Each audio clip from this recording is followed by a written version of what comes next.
Have you ever had conflict in any of your relationships? And if you're married, how often do you have conflicts? I have a thing that I share. Give me 5 minutes and I'm going to disagree with myself about something, so you know I'm going to disagree with you. Well, anyway, that's what we're going to talk about here today on Marriage Mastery Thriving Thursday. So we're going to talk about navigating conflict, some tools that you can use to maybe create a healthy resolution within your marriage. So we got to understand conflict in a marriage. Now we know it's gonna happen. It just basically means that you disagree, you clash between your interests. It can arise from differences in values, beliefs, needs, or your expectations within the marriage. Now, if you've been together for a long time, you guys have already had these conflicts. Hopefully you found great ways to work through them. If not, hopefully today I can give you some tips and you can start implementing those in your relationship today. Because conflict is a natural part of any relationship, and it actually provides opportunities for growth and understanding. By that, I'm saying it allows you to understand, as we talked about, other people's values, other people's beliefs. We talked about having that safe space, and if those of you haven't heard me talk about that before, the reasons that it's important is your partner has to know that I can come to you and talk to you about anything. If not, we can't have a relationship.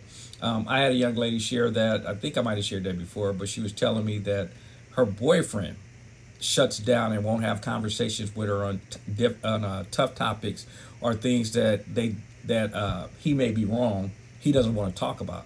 And I told her, and you're dating him, and you think it's going to get better? Folks, it's going to get worse. He's already showing you a habit, and that's that he doesn't communicate.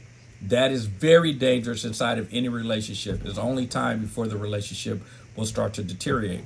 Now, again, we're dealing with married couples, so you're already in. So hopefully you did that in the dating stage, so we're not dealing with that. But if not, let's deal with it now. Okay, so anyway, you definitely have to figure out different places where you guys might have conflicts, like in the finances, household responsibilities, your parenting styles, your career choices, your extended family, how much power they have within a relationship. I always tell people, think about it. When you get married, you're marrying your partner. In most people's marriage vows, they said, the two of us, death do us part. We forsake all others, which means keep everybody else out your business. That includes your mama, your daddy, your brother, your sister. This is something between the two of you. Those that know me can tell you they have never, and I mean all of my family members, including my parents, can never tell you they heard me and my wife argue. And we were together for 32 years, those that don't know my story. But I lost her 9 years ago to cancer, but we were together for 32 years. But they could tell you they never, ever saw us conflict in all that time. And they never would. Why? Because it's not their problems. Those are our issues. We resolve them. And that's kind of what we're talking about here today. These are things we need to have talked about. And if we haven't, we need to talk about, because on finances, this could create a lot of challenges inside of a relationship. People will teach you, and I've heard it over and over, it's the number one reason for divorce. I actually worked in the financial field for 30 years, helping people get their finances together. I can tell you, I'd walk into a home and I could tell you immediately whether this marriage was going to last or not before we even got to their finances, because finances are not, I repeat, are not the reason that people get divorced, unless someone only married for finances. You get me? And we know people do that. But if that's not the reason you came into the relationship, then you'll work through finances and everything else. You have to talk about household responsibilities. Those that know, as far as, I don't believe in gender roles. The only time I deal with a gender role, if you want to call it that, is I said, if your family is being attacked from a mental or physical perspective, as the man, you better step forward and say, you got to go through me to get to my family. Once we get past that, everything else is we figure out what works best for our team. It's like any sporting team. Nobody runs the same offense, same defense, because you don't have the same personnel. Understand your marriage is the same. You got two unique individuals who see the world differently from everybody else, and therefore, what works in our house is not going to work in other houses, and vice versa. We can take tips, but we ultimately have to figure out what works for our team. Parenting styles. Again, I hope a lot of these you guys have already done in advance, or if you're new couples, then this is stuff you need to get this stuff done before we start getting into like parenting. What are your styles? There are some parents that believe in tough discipline. There's other parents that believe you give timeouts. And then there's parents that will freak out if you start talking about timeout. What do you mean giving timeout? Where the belt at? You need to figure that out. Career choices. What is your partner getting into? I I don't understand where you would have too many conflicts unless your partner has a career that they didn't tell you about and something that you find out later that they're into. And nothing against them, but it's like you don't want to find out after you got married that your wife is a stripper, unless that was okay with you from the beginning, or that's how you met her. Okay, and again, I'm not here to say good, bad, right, or wrong. That's up to you. But I'm saying these are things you don't want to find out, or your partner goes into that later after you guys have been married for a while. These are things that we need to have a conversation because they can create conflict. You can't, because again, when you get married, this is no longer about just you. This is about you and your partner. Therefore, we have to have these conversations. We have to talk about intimacy.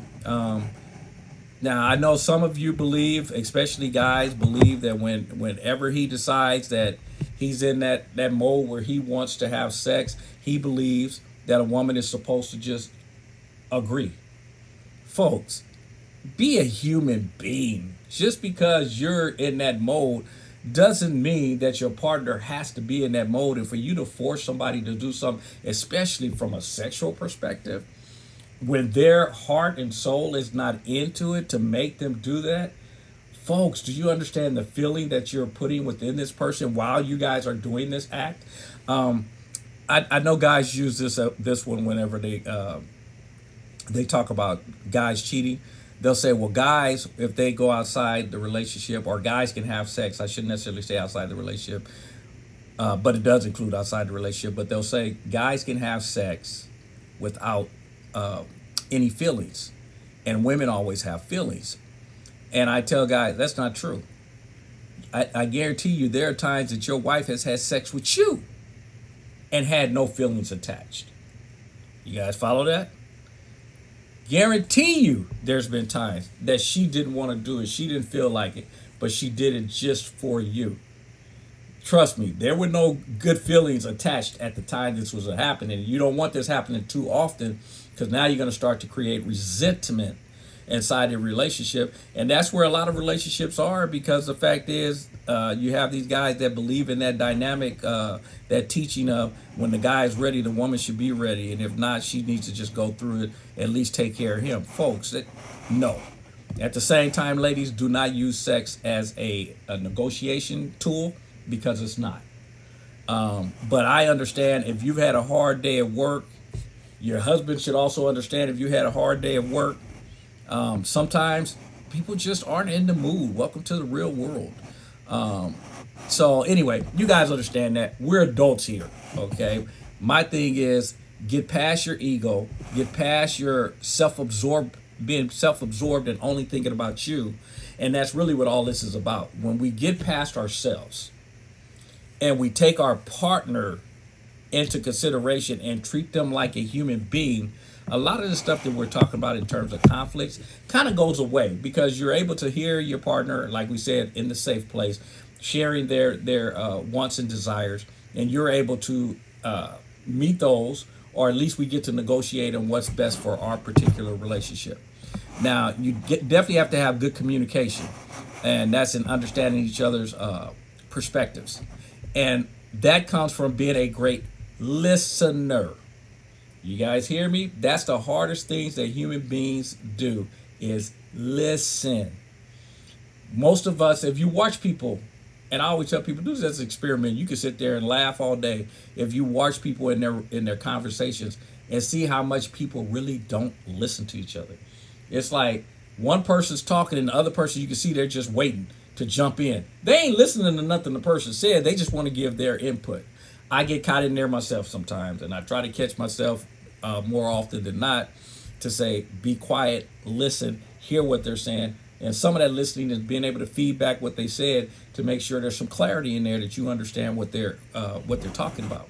And that's when you're really participating in a relationship. It's not just about getting your views about across, them agreeing with your perspectives.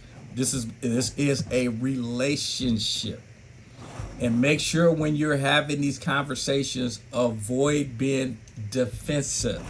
And by that, I'm saying the partner's got to know, have faith in you that everything that we're sharing and we're talking about is designed because we're making our relationship stronger. I've always used this example. It's not me versus you. It's us versus whatever the obstacle is. When it becomes me versus you, we're doomed. We're on the same squad. How can we win if we're fighting each other? When we get into the game, we ain't got a chance because we're fighting each other.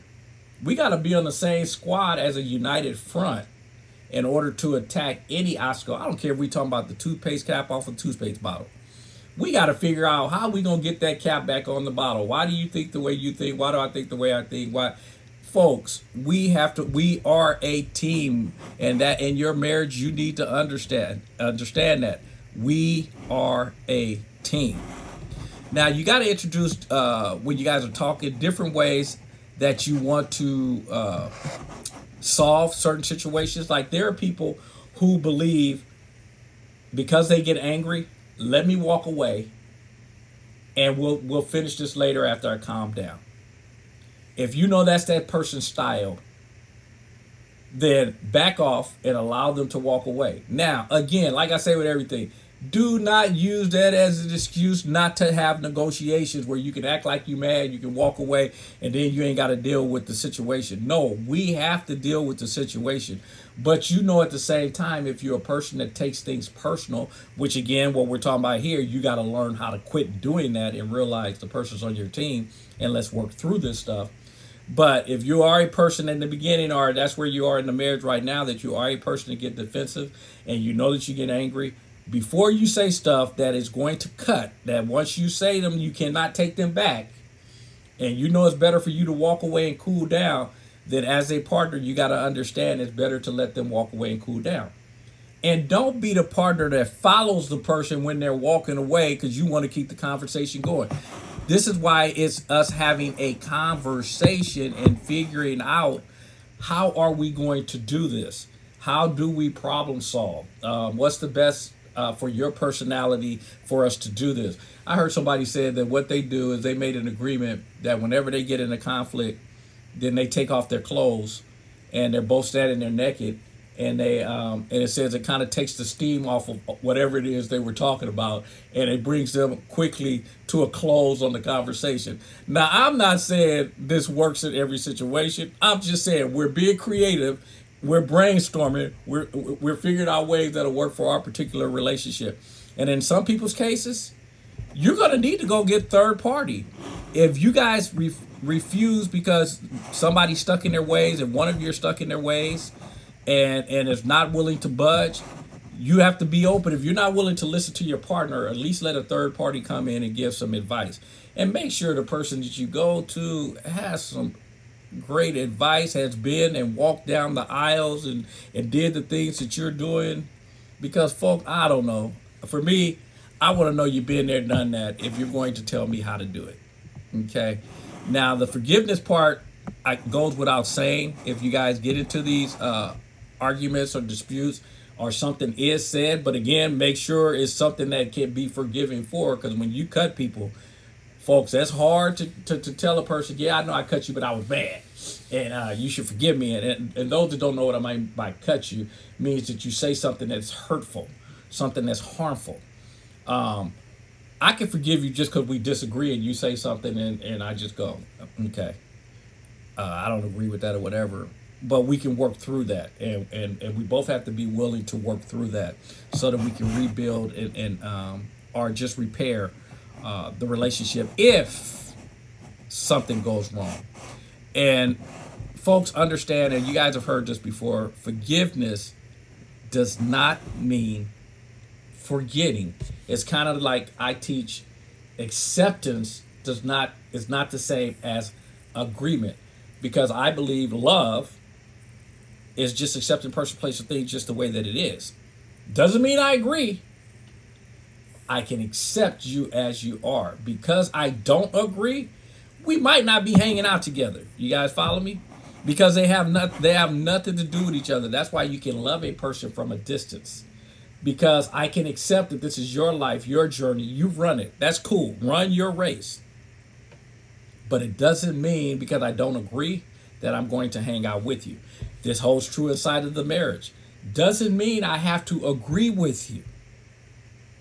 But I have to be able to accept that this is your views, your perspectives, your beliefs because of where you came from. But again, this is why we're talking. This is why we're having communication. This is why we're building the solid foundation of the relationship so that we can find out, well, where did you get these beliefs from? Where did they come from? I used to get my wife mad at me for that because I'd be like, so why do you think that? To go, well, my mom and my dad, okay, I don't want to know what moms and dad think.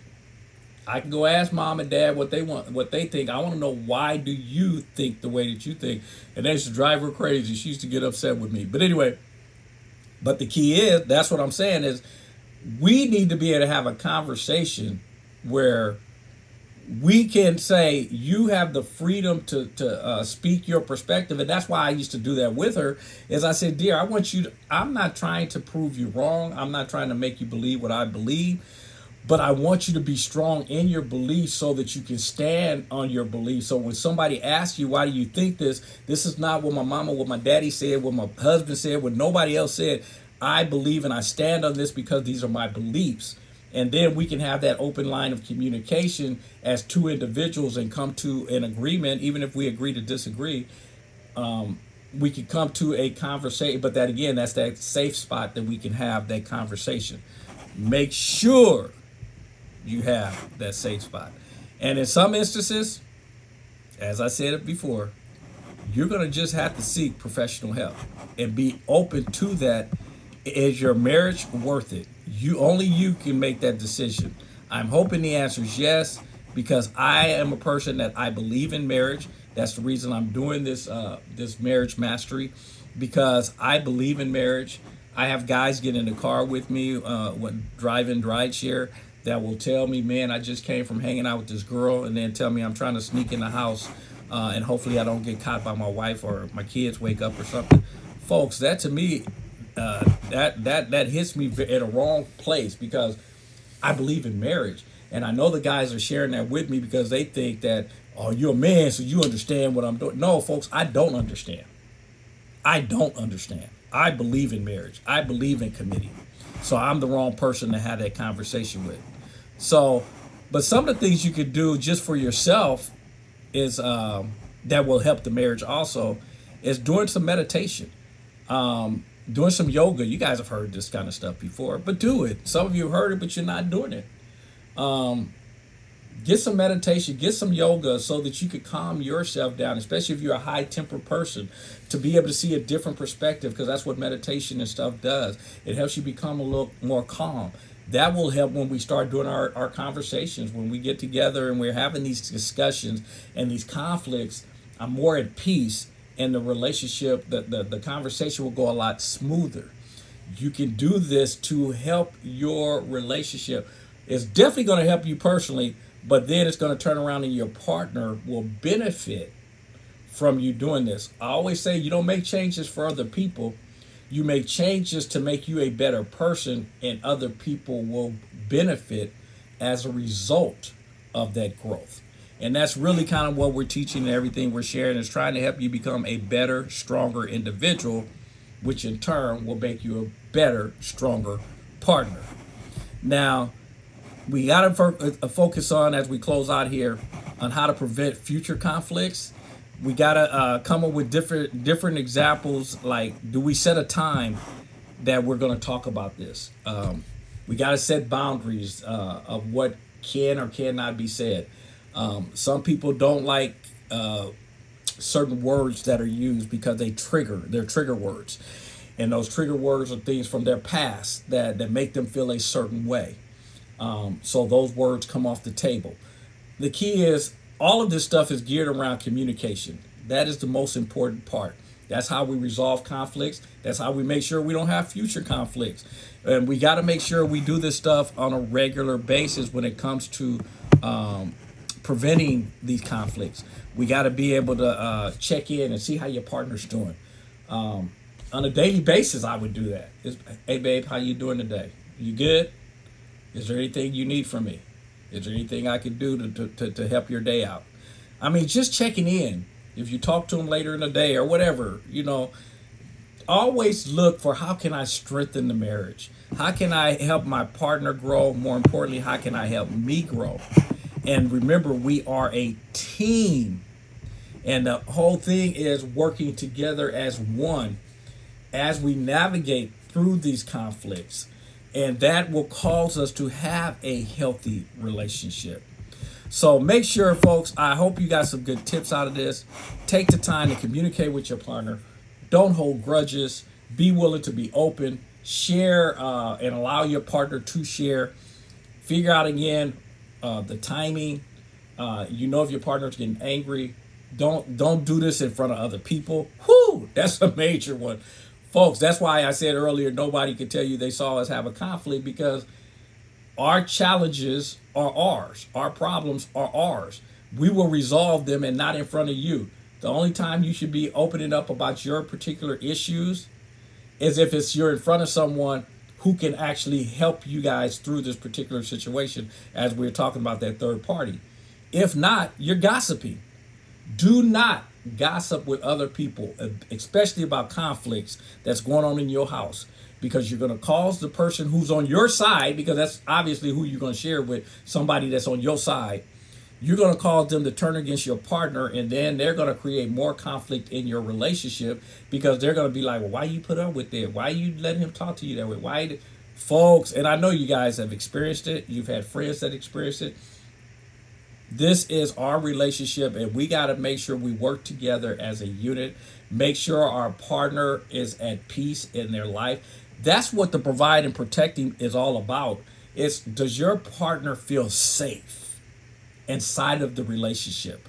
Most people look at this protection like you're protecting them from the outside world.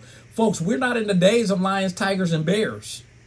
So you're not protecting them. It's very rare you hear people that on the street that they have to protect their partner. It happens, okay? But it's very rare. And so the key is, when they're talking about protecting your partner, does your partner feel safe inside of the relationship, inside of the marriage? That's where most people get hurt. I hear guys all the time talking about, I'm protecting my wife. You're the one hurting her. You're the one that's out here cheating. You're the one that's not communicating. You're the one that's creating the pain in her life. And folks, it does go both ways. You guys know I believe it goes both ways on everything. But I'm saying, that's where the protection comes from. Protecting your partner's well-being, their health, their mental stuff. Because ultimately, mental will destroy physical. So that's where you get here and you work to protect your partner.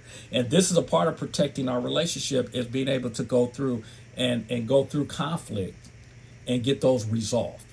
So again, as you guys know, it ain't right, it ain't wrong, it is my opinion.